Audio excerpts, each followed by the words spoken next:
घर तो बिल्कुल भी नहीं बदला है, सब कुछ वैसा ही है। वही छोटा टीवी, फ्रिज, वही पुराने पर्दे, वही लकड़ी का सोफा, वही पंखे, वही रसोई में पुराने डिब्बे। तो इन सब से बोर नहीं हो जाती है? तेरा मन नहीं करता कि घर में नया सामान हो? सालों से वही सामान। कामिनी ने बिंदासपन से अपनी छोटी बहन रागिनी को कहा तो रागिनी मुस्कुरा दी। दीदी पहले बाजार चलते हैं, फिर बच्चे स्कूल से आ जाएंगे, आकर बात करते हैं। सालों बाद कामिनी अपनी छोटी बहन के घर आई थी। घर जैसा पहले था वैसा ही था, घर में कुछ बदलाव नहीं आया था। ये तो वही पुराना शॉल है ना जो माँ ने हम दोनों को एक जैसा दिया था। मैंने तो अपने वाला अपनी काम वाली को दे दिया, बहुत ही पुराना हो गया था। कामिनी ने स्टाइलिश फैंसी कोट पहना जिसमें आगे बटन भी नहीं थे और वो सर्दी में कांप रही थी। वहीं रागिनी को उस शॉल में गर्माहट मिल रही थी। कामिनी ने बाजार से बहुत कुछ खरीद लिया और रागिनी ने यह कहकर टाल दिया कि अभी उसे इन चीजों की जरूरत नहीं है।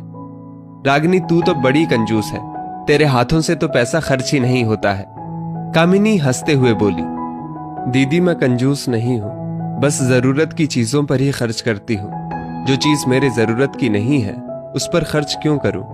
और हाँ दीदी, जरूरी नहीं है कि जो चीज आपने खरीदी है वो मैं भी खरीदूं। मैं अपने पति की जेब देखकर चलती हूँ। बाहरी दिखावे के लिए मैं अपने आंतरिक सुख चैन का बलिदान नहीं कर सकती। टीवी छोटा ही सही, पर हम सब परिवार के लोग मिलकर देख लेते हैं। ज्यादा टीवी देखने से अच्छा है हम सब मिलकर बातें करते हैं, एक दूसरे की सुनते हैं, हंसकर साथ में पल बिताते हैं। फ्रिज भी ज्यादा बड़ा मेरे किस काम का? मैं ज्यादातर चीजें ताजा ही बनाकर खिलाती हूँ, नाप का भी बनाती हूँ ताकि फ्रिज में रखना ही नहीं पड़े। परिवार की सेहत भी बनी रहती है। पंखे पुराने हैं तो क्या हुआ, हवा तो देते ही हैं। जब पंखे चल रहे हैं तो नए पंखों पर खर्च क्यों करूं? मेरे पति की जितनी कमाई है मैं उसी में खुश और संतुष्ट रहती हूं। दुनिया को दिखाने के लिए नए पंखे लगवा लूं और अपने पति के माथे पर चिंता की लकीरें खींच दूं, ऐसा तो मैं कतई नहीं करूंगी। सोफा लकड़ी का हो या फोम का, काम तो बैठने से है। पर्दे पुराने ही सही, मेरे घर की बातों को, हालातों को ये आज भी ढक लेते हैं। हम खुश हैं, साथ में हैं। जरूरत का, जीने का हर सामान है। रसोई में डिब्बे नए हो या पुराने, क्या फर्क पड़ता है? इसमें बस राशन का सामान भरा होना चाहिए और पूरा परिवार साथ में बैठकर खाना खाए, ये ज्यादा जरूरी है। सबसे बड़ी बात तो ये है, मेरे सिर पर मेरी अपनी छत है। आलीशान किराए के फ्लैट से भली तो मेरी अपनी झोंपड़ी है जिसमें मैं हक और अधिकार से रहती हूँ। ये सुनकर कामिनी की बोलती बंद हो गई। कामिनी का पति प्राइवेट नौकरी में है, बड़ा सा फ्लैट किराए पर ले रखा है। घर का किराया काफी है। टीवी, फ्रिज, कार सब ईएमआई पर ले रखा है, जिनकी मोटी किश्तें वो चुकाते हैं। दिन रात कामिनी का पति पैसा कमाने में लगा रहता है ताकि घर के सदस्यों की इच्छाओं और बाहरी दिखावे पर पैसा खर्च कर सके। घर में आधुनिक सुविधाएं तो हैं, पर मन की शांति नहीं है। कभी पूरा परिवार साथ नहीं बैठता है, साथ में खाना नहीं खाता है। बच्चे अपने दोस्तों में व्यस्त रहते हैं, ज्यादातर बाहर ही खाना खाते हैं या पैकेट फूड से कामिनी का फ्रिज भरा रहता है। कामिनी का पति किस तरह से और अधिक पैसा कमाया जाए इसी जुगाड़ में लगा रहता है।